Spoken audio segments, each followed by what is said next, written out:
This episode goes out to Michelle in South Carolina.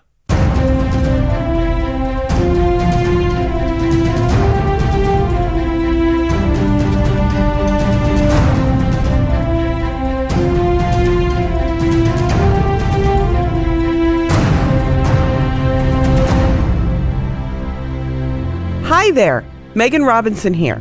Welcome back to the Nightblade Epic Podcast.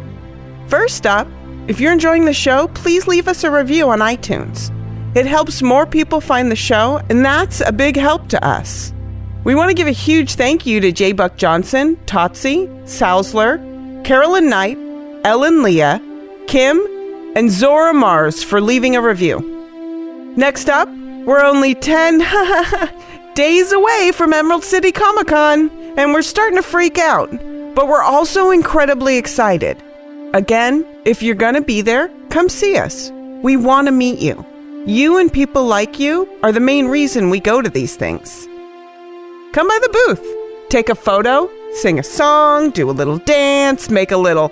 Nope, I'm gonna stop right there. If you do that, you'll get kicked out. But seriously, come by the booth. Our booth number is 2222. That's 2222. One final reminder, the Nightblade audiobook is now available on Audible. If you visit underrealm.net/audible and sign up for a free trial, you can get a free copy of the audiobook right now. It can be on your phone in seconds. Just go to underrealm.net/audible and sign up. Okay, now it's time for today's episode. Today you're getting Chapter 9 of Nightblade as Lauren continues her journey and makes a new friend in the merchant caravan. Enjoy! Nightblade, Chapter 9. The caravan rang with the shouts of people preparing to leave. Annis had a carriage near the front. Lauren balked at the sight of it, well crafted, all in stained mahogany. "I do not wish to impose on your mother's hospitality," said Lauren. "Surely she would rather ride with you alone?" But Annis only laughed and showed Lauren inside, where she found the carriage empty. "I have my own carriage," said Annis. "I do not ride in Mother's unless I have some reason to, for it is terribly boring there. Mother and Gregor speak only of the road south, while Mother and Gretchen talk of nothing but the accounting books and how much profit they have made upon the road." "Have you traveled far upon it?" Annis shrugged. "This is my first journey. I do not know how far is, you might say. Only this summer has Mother consented to my presence on the caravan. I have lived upon the High King's seat all my life." Lauren gawked. "The High King's seat? I've heard it is a place of wonder. Are the streets truly laid with marble?" "Goodness, no," said Annis with a titter. "Only cobblestones, like any city."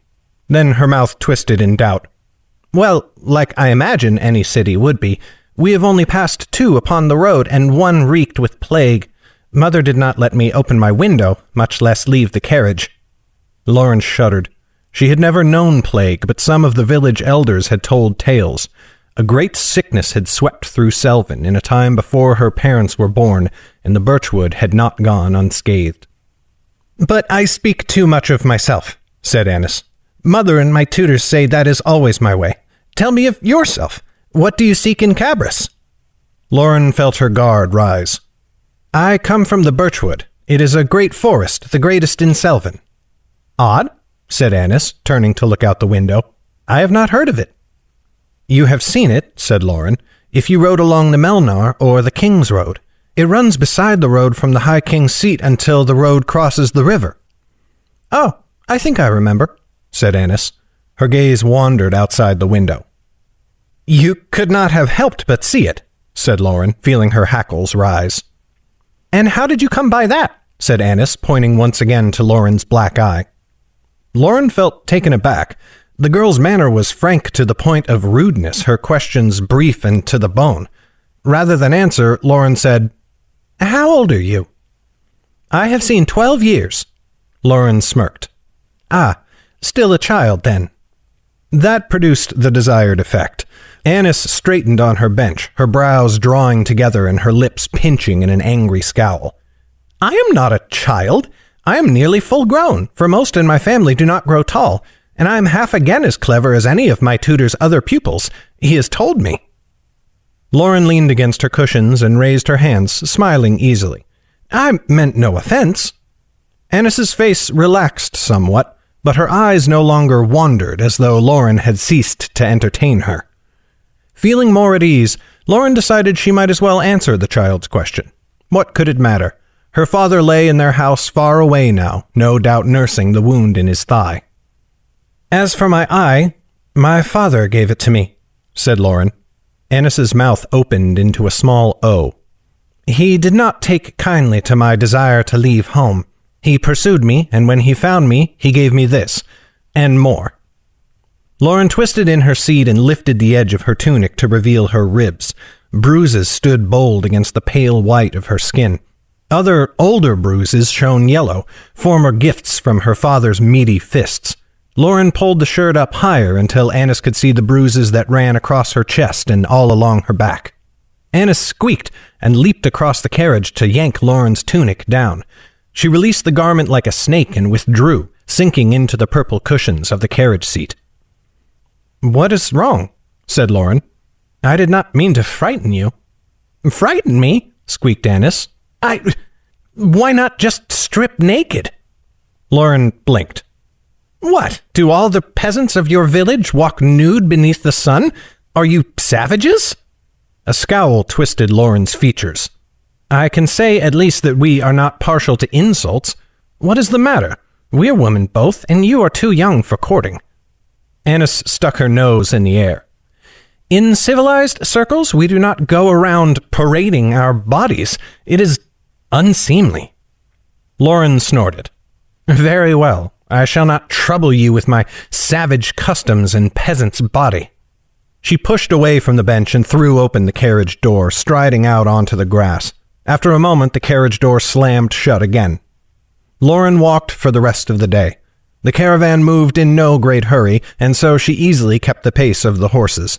Soon she forgot her annoyance with Annis and was able to enjoy again the sights of the strange land around her. The ridge she had crossed soon turned into a low mountain range that ran south, following the course of the road. Or rather, she supposed, the road followed the mountains. Every so often, she looked back towards the caravan to see Gregor studying her from under his gleaming helm. Soon she had to make up her mind to ignore him. How could Lauren blame him for being suspicious of a mysterious girl pursued by constables? Eventually, the sun neared the tops of the mountains, and the wagons pulled to a stop. Unlike at the midday meal, this time they pulled into a tight circle by the side of the road. Guards dismounted and began to erect a large purple tent amid the wagons. Lauren did not need to guess who would sleep there. She decided to head for the trees while some light remained. Damaris had offered food, but Lauren did not want to endanger her hospitality by burdening the caravan's supplies. And if Annis had spoken to her mother, they might already be inclined to see Lauren leave. But before she could set off for the woods, she heard footsteps and turned to find Annis. The girl stood there, hands clasped behind her back and gaze fixed on the ground. She looked for all the world like a village child about to be chastised. Lauren almost smirked. "I am sorry I insulted you. I did not mean it. Only, we are not so free with ourselves as you are." "No apology is necessary," said Lauren, feeling gracious as she bowed. "I should not have presumed to be so forward." Annis looked up at last. "You are not angry with me, then?" Lauren sighed inwardly. She could not help the thought that Annis would anger her again before the road ended, but she smiled. "Of course not. I make for the woods to catch myself dinner. When I return, would you sup with me?" Annis's eyes widened, as they had when Lauren first saw her. "Of course. I would be delighted." Lauren left her with a smile and made for the woods. She soon saw a squirrel and a rabbit, but both her shots went wide, and she lost one of the arrows. Then she spotted a quail just as the last light died in the sky. Her arrow flew true, and she picked up the bird to bring it back to camp.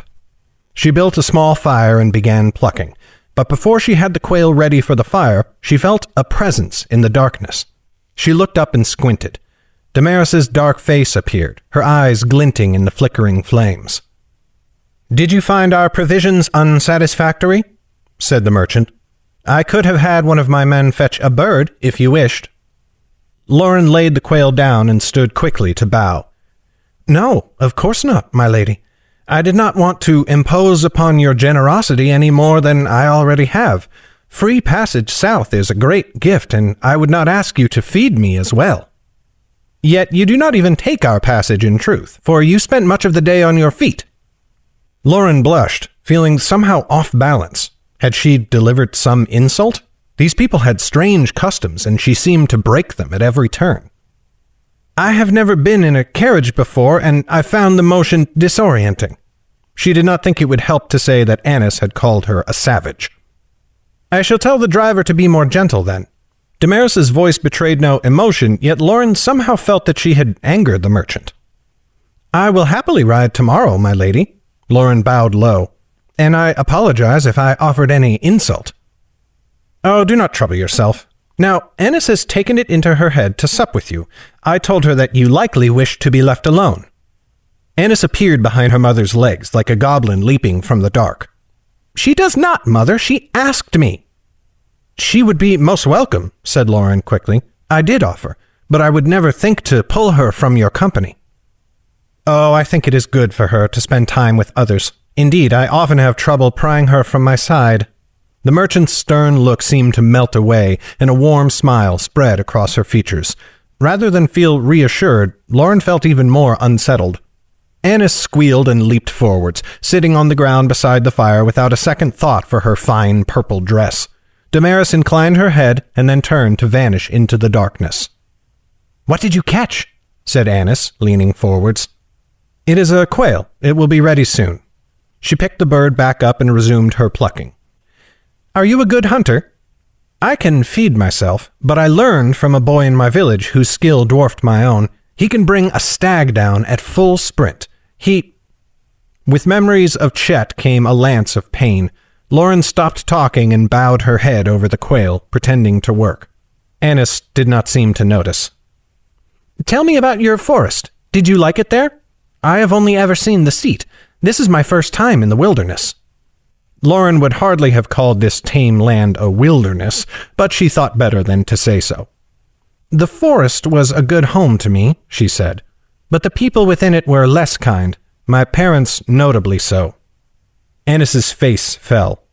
Were they very cruel? They seem like the wicked step-parents you hear of in stories. Lauren snorted. In stories, the parents lock the child in a high tower to keep them from true love. They do not beat the daughter for failing to chop enough logs. They do not whip the daughter for mussing her dress. Lauren's fingers had grown tight around her hunting knife. She forced them to loosen. How could you stand it? Said Annis. I think I would have gone mad. Lauren smiled. She looked into the darkness to either side of her as though searching for an eavesdropper. I might have done. Did you ever think of that, my little lady? She flipped her knife over the back of her palm and drops of blood spattered the dirt. Annis gave a little squeal. How did you learn to do that? I wish I could flip a knife. Lauren chuckled and turned back to the quail. She carved off long strips of its flesh and impaled them on sticks she had gathered from the ground, and then propped the sticks up to cook over the fire. That little trick and a fair few stories I learned from an old man named Bracken. Bracken? Annis cocked her head and narrowed her eyes. Lauren raised her hands. I doubt he gave his true name. He used to say that true names held power, and that only fools gave theirs away. He was old when my parents were children, and he came to our village in autumn every year. He carried a great sack filled with metal pans and hunting knives and old boots. He would trade them in the village, but never for coin. Always he traded for food or trinkets or a nice strong bow. A peddler. Lauren cocked her head. I do not know that word. He was a peddler, said Annis, drawing up straight and puffing out her chest in pride. They move from town to town, selling and trading. They often tell stories as well. Tall as a peddler's tale, we say on the seat. Lauren shrugged. Well, Bracken told tales, true enough. Simple tales of things happening in the Nine Lands today, and grand tales of knights and dragons from faraway yesteryears. When I went out to fell trees, often he would follow, sitting in a crook or hollow to spin his stories. I love stories of dragons, said Annis. Is it true they are still to be found out in the world? Lauren gave a little smile. Truly, dragons? I did not take you for one who sought to be a mighty warrior. Annis smiled. My tutors said the same thing. Soon I turned it into a joke and said that I only liked the dragons because they had so much gold, just like my family. Lauren chuckled. I like a quick wit. But come, tell me, did you have favorite stories? Did you like to hear of the children who overcame their wicked step-parents? You must have hoped to escape as they did. Lauren sat silent for a moment. She feared it unwise to speak of her purpose with just anyone, but Annis was only a child. Who would believe her? And if they did, what then? Lauren had done nothing wrong. Yet. She leaned forwards and pulled the sticks of quail from the fire. Have you heard the tale of Menet the Mist? Annis took a stick, her eyes alight, and leaned back to wrap her arms around her knees. She took a large bite and chewed noisily. No? Who was he? There never lived a greater thief than Menet the Mist, said Lauren, trying to mimic Bracken's voice when he began a tale. They say he struck a deal with the shadows themselves. He wove them into a cloak to melt into any darkness and appear in another shadow whenever he wanted, even in the vaults of cruel kings and tyrants. Ooh, said Annis. He was a good man, then? Not always, said Lauren, shaking her head. He grew up poor and barefoot in the streets of some city, I forget which. He fell in with cutthroats and brigands, and when he grew older, he lived as a highwayman, waylaying caravans, like this one. Annis looked over her shoulder into the night. Bracken would have been proud. But one day, as he and his men rode through the land in search of more plentiful bounty, they came upon a village. The king in that land treated his subjects poorly and met any insolence with fire and sword. Some man in the village had delivered insult, and so the king sent his army to burn the place to ashes. Some of Menet's men wanted to ignore the fire. Others wanted to steal what they could, but Menet spurred his horse into the town, for he had heard a babe's cry. He found her in a house in the middle of the village, her parents having fled or lying cold in the dirt. Menet leaped through a window and scooped her up, but fire blocked his escape. That is when he pleaded with the shadows he had befriended all his life, and they enveloped him. The house collapsed, and Menet's men thought he had died. But then he stepped from the shadows of the trees, the babe in his arms. Terrified, all the men fled. Menet had finished his days as a highwayman, and he turned his talents to doing good. First, he stole the king's gold and brought it to the villagers who had lost their homes, repaying them 10 times for the damage.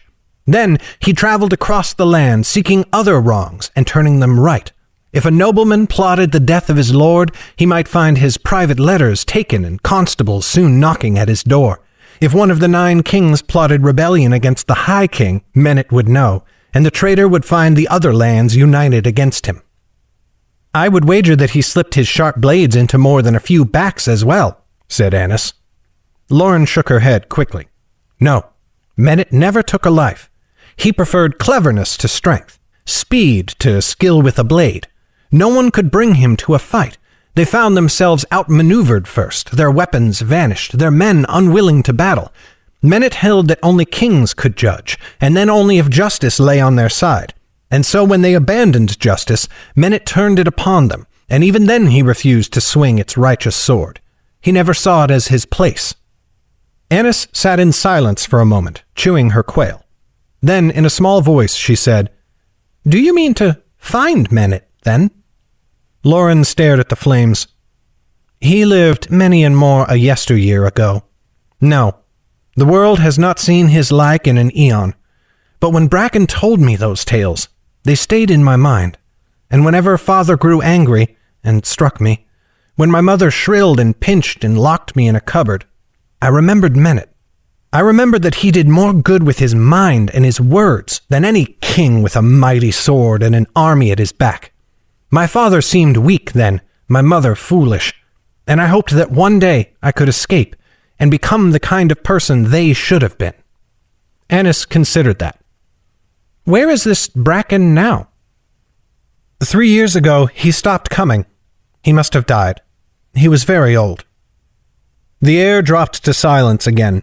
Lauren realized that she had not yet touched the quail, and Annis had eaten nearly half of it. Are you going to eat all my hard-won bird? Annis smirked and took another bite. Only if you refuse to. Lauren picked up a stick, eating without seeing the food in her fingers. She could see only the fire, the red shape of it leaping up and down, swaying with every gust of wind.